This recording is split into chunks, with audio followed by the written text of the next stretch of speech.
คณะวัดตุงกองนะครับคณะของวัดตุงกองคณะของพระอาจารย์นรุณชัยอัครวโรเก็บสีในห้องได้ฟังด้วยกันนี่นะเอามีคณะของวัดตุงกองนะครับ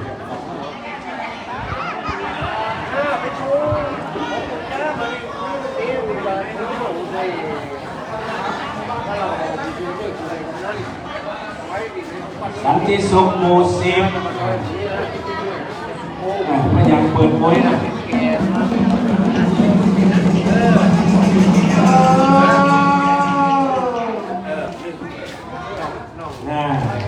พระเบิดเปิดเริ่มต้นครับหลวงพ่ออาจจะเป็นหิวนะจะเป็นหิวนะนี่จังฟอดมากก่อนธรรมดาหนึ่งตุ่มของข้างนะครับ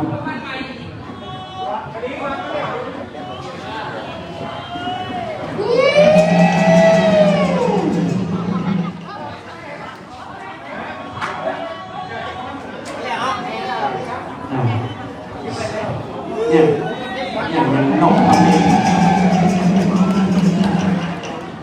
อลักเนาะ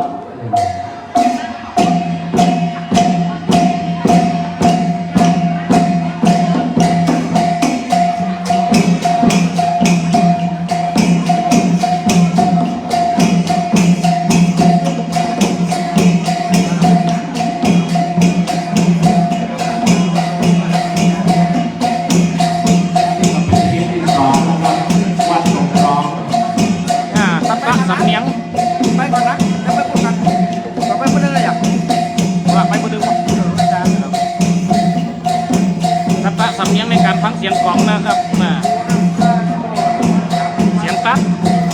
เสียงน้อยเสียงใหญ่ถุ้มนะครับโลหะกระโรกนะครับสักละสำเนียงตัวนี้เป็นสำเนียงที่ใจสำลักการผสมผสานกันแห่นะครับถ้าว่าสำเนียงในการส่วนเกี่ยวถ้าเป็นเพลงน้ำร้องวงแห่มีปากกับลูกเก้าลูกกลางลูกตั้งลูกปลายลูกใหญ่ลูกพวกนะครับ6 ลูก 7 เสียงนะครับแต่อันนี้ถ้าสำเนียงในการเครื่องหนังกำลังกระเบื้องกระไหลกันจะดีนะครับลำดับกันจะดีเสียงตัดคือเสียงตัดเสียงใหญ่คือเสียงใหญ่เสียงน้อยคือเสียงน้อยนะครับกระพกโลหะนะครับมองแซนะครับในดีผสมในดีนะครับหรือคันดีมากเนาะนะครับเพราะว่าเป็นสำเนียงของภาคกลางนะครับถ้าเป็นสำเนียงของเมียงดังลุงเขานี่ส่วนมากกับของซีมองนะครับในใจเกี่ยงเหมือนกันนี่เดี๋ยวใจในการแสเป็นตัวเดียวนะครับแสก็คือเครื่องตีโลหะกระพกมงเป็นตัวยืน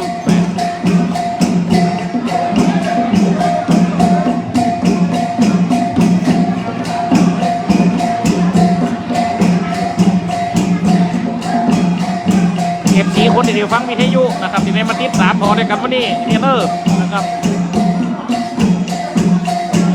แล้วลงวิทยุนะครับวันนี้เอาออกครั้งเฟซบุ๊กไลฟ์นะครับ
มาถึงนี่เป็นดีที่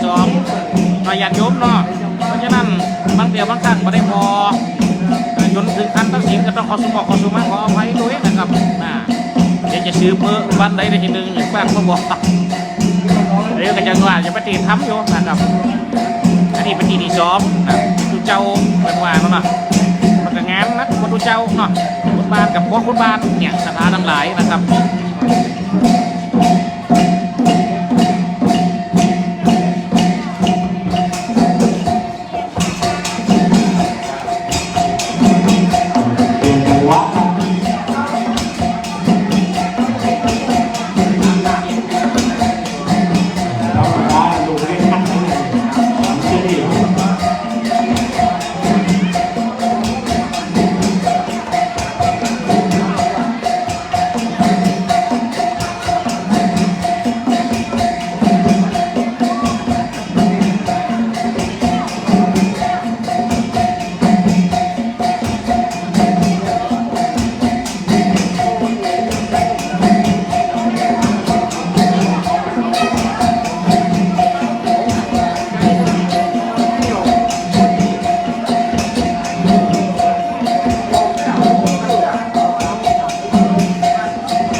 ที่บนไก่จังวะ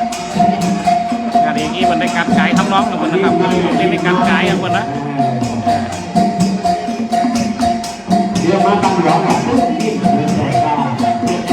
มีการไก่ของเจ้าว่าเองแล้วก็มีการแปะแถวของจังก้อนนะครับตะกี้มันเขาไปถ่ายไก่มันได้หรอกนะครับไปเกี่ยวอะไรอยู่ประเทศไทย